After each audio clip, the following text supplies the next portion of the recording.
ನೋಡಿ, ರಾಜಕಾರಣದಲ್ಲಿ ಏನೆಲ್ಲ ಆಗಬಹುದು. ರಾಜಕಾರಣ ಅಂತಕ್ಕಂಥದ್ದು ನಿಂತ ನೀರಲ್ಲ, ಅದನ್ನು ಹರಿತಕ್ಕಂಥ ನೀರು. ಹಾಗೆ ಚಲನಶೀಲತೆಯನ್ನ ಹೊಂದಿರತಕ್ಕಂಥ ರಾಜಕಾರಣದಲ್ಲಿ ಎಲ್ಲ ಪಕ್ಷದಲ್ಲೂ ಕೂಡ ಬದಲಾವಣೆಗಳು ನಿರಂತರವಾಗಿ ನಡೀತಾನೆ ಇರ್ತವೆ. ಈಗ ಬಿಜೆಪಿನಲ್ಲಿ ಏನು ಎಲ್ಲ ಸರಿಯಾಗಿದೆಯಾ? ಬಿಜೆಪಿನಲ್ಲೂ ಕೂಡ ಅಲ್ಲೂ ದೆಹಲಿನಲ್ಲಿ ಹೋಗಿ ಅವರೆಲ್ಲ ಕೆಲವು ಜನ BP ಹರೀಶ್ ಶಾಸಕರ ನೇತೃತ್ವ ರಮೇಶ್ ಅವ್ರ ಜೊತೆನಲ್ಲಿ ಹೋಗಿ ಅವರು ಕೂಡ ಬದಲಾವಣೆಗಳ ಬಗ್ಗೆ ರಾಜಕಾರಣದಲ್ಲಿ ಬಿಜೆಪಿನಲ್ಲೂ ಕೂಡ ಒತ್ತಾಯ ಇದೆ. ಕಾಂಗ್ರೆಸ್ ಪಕ್ಷದಲ್ಲೂ ಕೂಡ ಮಂತ್ರಿಗಳಾಗಬೇಕು, ರೀಶಫಲ್ ಅಲ್ಲಿ ಅಂತಕ್ಕಂಥವ್ರು ಬಹಳ ಜನ ಇದ್ದಾರೆ, ಮುಖ್ಯಮಂತ್ರಿಗಳಾಗಬೇಕು ಅನ್ನೋರು ಬಹಳ ಜನ ಇದ್ದಾರೆ.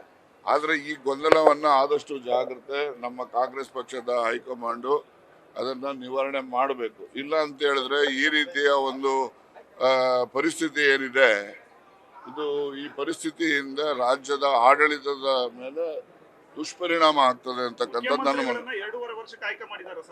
ನೋಡ್ರಿ. CLP ನಲ್ಲಿ ವೋಟಿಂಗ್ ನಡೆದಿದೆ.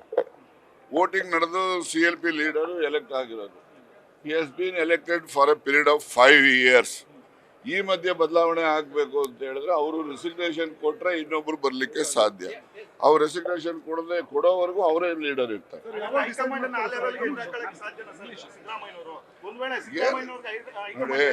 ನೋಡಿ, don't be mislead the public. ಸಿದ್ದರಾಮಯ್ಯನವ್ರು 100 ಸರಿ ಹೇಳಿದ್ದಾರೆ, whatever directions comes from the high command I am abide by that ಅಂತ ಹೇಳಿದ್ದಾರೆ.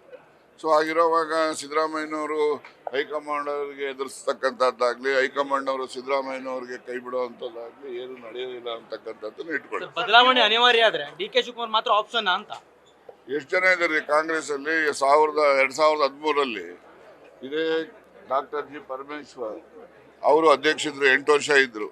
ಅವ್ರ ಕಾಲದಲ್ಲೂ ಸರ್ಕಾರ ಬಂತಲ್ಲ, ಅವರು ಅಧಿಕಾರಕ್ಕೆ ತಂದ್ರಲ್ಲ, ಅವ್ರನ್ನೂ ಕೂಡ ಪರಿಗಣಿಸ್ಬೇಕಲ್ಲ. ದಲಿತರು ಅಂತಕ್ಕಂಥದ್ದು ಒಂದೇ ಕಾರಣದಿಂದ ಪರಿಗಣಿಸ್ಬೇಕು ಅಂತ ಅಲ್ಲ. 2013 ಕಾಂಗ್ರೆಸ್ ಪಕ್ಷವನ್ನ ಅಧಿಕಾರಕ್ಕೆ ತರ್ತಕ್ಕಂಥದ್ದಕ್ಕೆ ಅವರ ಒಂದು ದೊಡ್ಡ ಶ್ರಮ ಇದೆ. ಅಂದ್ರೆ ಒಬ್ಬರಿಂದಲೇ ಅಧಿಕಾರಕ್ಕೆ ಬಂತು ಅಂತಕ್ಕಂಥದ್ದು ನಾನು ಒಪ್ಪೋದಿಲ್ಲ. ಎಲ್ಲರೂ ಕೂಡ ಶ್ರಮ ಪಟ್ಟಿದ್ದಾರೆ. ಆದ್ರೆ ಅವರು ಹೆಚ್ಚು ಶ್ರಮ ಪಟ್ಟು ಅವರು ಪಕ್ಷದ ಸಂಘಟನೆಗೆ ಅವರ ವಿಧಾನಸಭಾ ಕ್ಷೇತ್ರನೇ ಅವರು ಸೋಲುವಂತ ಪರಿಸ್ಥಿತಿ ಬರ್ತದೆ.